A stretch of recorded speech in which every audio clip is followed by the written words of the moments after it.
कालचक्र 365 में आपका स्वागत है।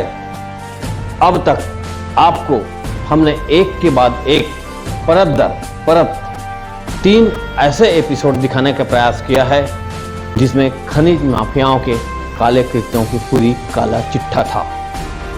इन 3 एपिसोड को दिखाने के बाद प्रशासन हरकत में आई, लेकिन इन खनिज माफियाओं की जड़ इतनी गहराई तक फैली हुई है कि इनको एकाएक समाप्त कर पाना मुश्किल है।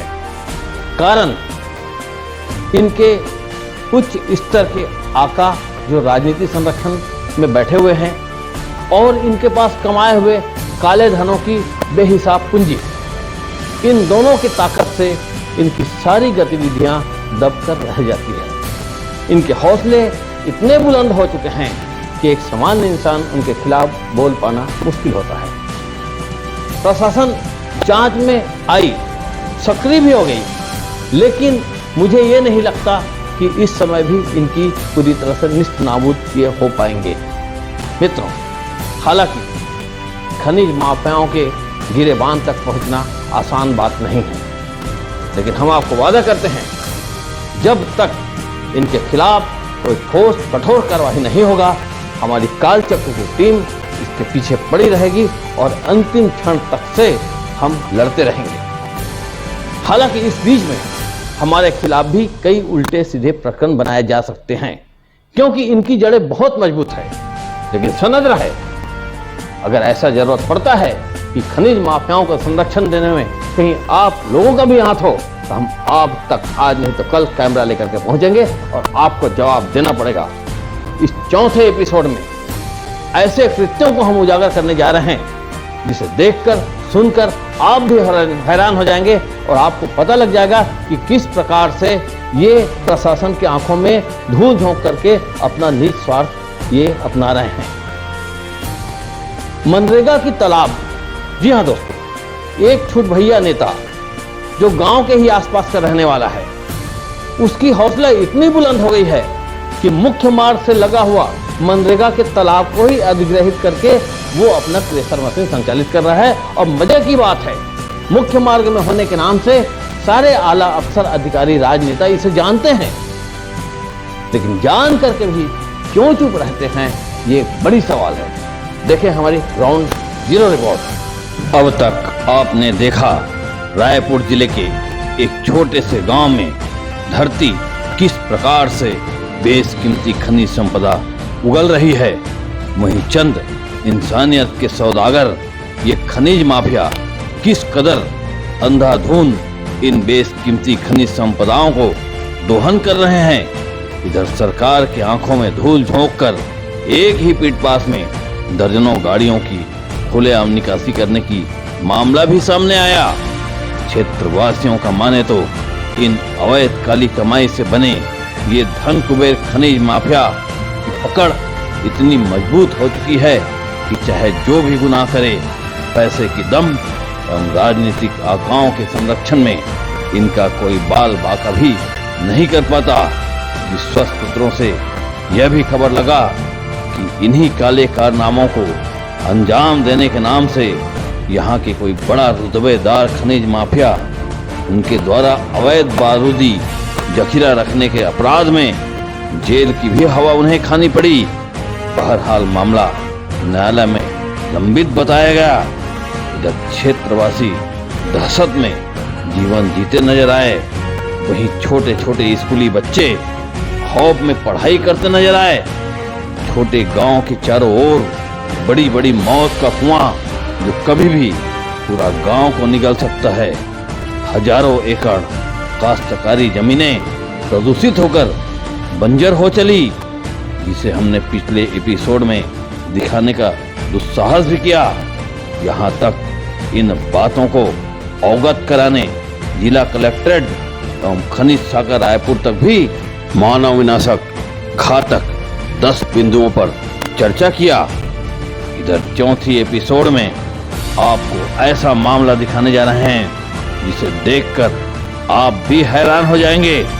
लोगों से मिली जानकारी का माने तो क्षेत्र का एक चालाक छुट भैया नेता ने तो नवापारा क्रोध धमतरी मुख्य मार्ग से लगा गांव के मनरेगा तालाब को ही कब्जा कर खुलेआम प्रशासन की आंखों में धूल झोंक अपने काले कारनामों को बेधड़क अंजाम देते हुए वहां क्रेशर चला रहा है। देखिए इस कड़वी सच्चाई की ग्राउंड जीरो रिपोर्ट।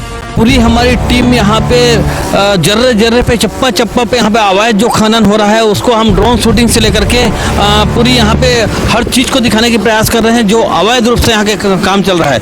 लाखों करोड़ों के यहाँ पे वारे न्यारे हो रहे हैं। अभी और एक खबर मिला है दुलना के सरहद में मुख्य मार्ग जो कुरुद की ओर जाती है, धमतरी कुरुद की ओर जाती है, नारी कठौली होते हुए, और वहाँ की बारे में बता दें दुलना लगा हुआ जो यहाँ पे एक तालाब है, तालाब को भी खुलेआम यहाँ पे उत्खनन किया जा रहा है। जब हम देख रहे हैं कि माइनिंग से संबंधित, खनिज से संबंधित, दोहन वाली बात जब हम यहाँ पे पहुँचते हैं तो यहाँ पे आपको बता दें बहुत बड़ी बातें और दिखाई दी है। एक तालाब है, तालाब को बुरी तरह से यहाँ पे क्षतिग्रस्त करके यहाँ पे खुदाई किया जा रहा है, यहाँ पे दोहन किया जा चुका है। और ये जो खदान है शायद यहाँ के कोई पूर्व उप सरपंच कोई हेमंत साहू नाम के व्यक्ति का है, दुलना पंचायत के ही अंतर्गत है। ऐसा बताएंगे कि ये जो तालाब में जो यहाँ पे शिकायत मिली इसके बारे में क्या कहना है?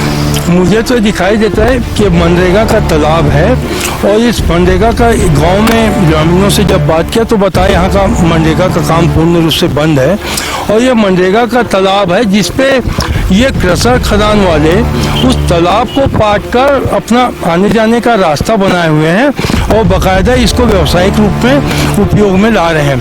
और इस दिशा में जब मनरेगा के तालाब को पाटा जा रहा था और इस खदान को एनओसी दी गई तो ये सारा जो पंचायत है, वहाँ गांव के सरपंच है, चाहे राजस्व विभाग के अधिकारी हो, प्रशासनिक अधिकारी, सब उनके जो है वो जानकारी में सब काम हुआ है, ऐसा दिखाई देता है। नहीं तो शासकीय जमीन को ऐसा कब्जा करके अपने व्यावसायिक रूप में उपयोग में लाना, और वो तो निश्चित रूप से संदेह को जन्म देने वाली बात है। देखिए कितनी बड़ी दुर्भाग्य की बात है। एक तो यहाँ पे अवैधानिक रूप से यहाँ पे उत्खनन होना और उत्खनन करने के बाद इस मनरेगा के तालाब पर रोड निर्माण करके निजी व्यवसाय करना। आप देख सकते हैं कि यहाँ पे क्रेशर की खदानें चल रही है भारी मात्रा में। यहाँ पे तालाब के उस पार भी बताया जा रहा है, ये तालाब के किनारे है जो मनरेगा का जो तालाब है उसी को यहाँ पे पाट करके यहाँ पे तकरीबन 20 फीट चौड़ा रोड बना करके भारी वाहनों के आवाजाही का यहाँ पे रास्ता बनाया गया है। उस क्रेशर खदान से आप देख सकते हैं वहाँ पे गाड़ियाँ चल रही है, उस क्रेशर खदान से इसी मार्ग से होते हुए वाहनें जाती है और भारी मात्रा में यहाँ पे गिट्टी, बोल्डर, पत्थर, करोड़ों की यहाँ पे दोहन हो रही है। यहाँ के स्थानीय एसडीएम, यहाँ पे स्थानीय तहसीलदार, यहाँ के सरपंच, सब के सब यहाँ पे मिली भगत चल रही है। और ये कोई पूर्व सरपंच किसका है ये बताते हैं। ये गांव के पूर्व उप सरपंच हेमंत साहू करके हैं जो गांव के पूर्व में उप सरपंच रह चुके हैं, और उसी का ही एक क्रेशर की जो खदान है वो उन्हीं की है।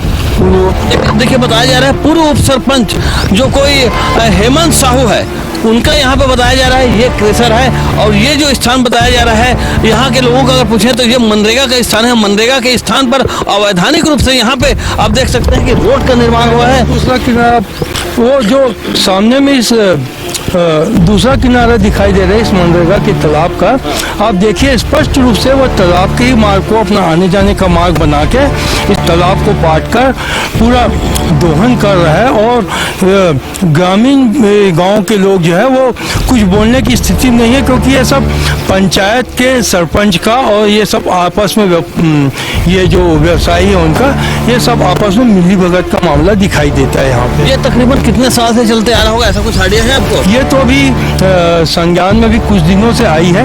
ये पूर्व में तो यहाँ पे सिर्फ तालाब दिखाई देता था ये मनरेगा का, और ये कुछ 2 साल से ये फैक्ट्री जली ऐसा समझ में आता है क्योंकि आते जाते तो हमको सिर्फ तालाब और इसका एक किनारा दिखाई देता था। और ये मशीन को, खदान को देख के हम भी हतप्रभ है कि ये सब तालाब को रास्ता बना के इतना बड़ा खदान संचालित कर रहा है। और यहाँ के प्रशासनिक अधिकारी का है या पंचायत के जो सरपंच का है या गांव के सचिव का है, ये सब आंख मूंदे बैठे हुए हैं। तो बहुत बड़े संदेह को जन्म देता है इस पंचायत के पदाधिकारियों के ऊपर में कि ये सब भ्रष्टाचार का ये खुला नमूना आपको दिखाई दे रहा है यहाँ। मनरेगा का जब तालाब है और मनरेगा का काम बंद है तो क्या यहाँ विकास को दिखाई दे रही है इस गाँव में? इस गांव में विकास नाम की कोई चीज नहीं है, एक पानी की ढंग की टंकी नहीं है।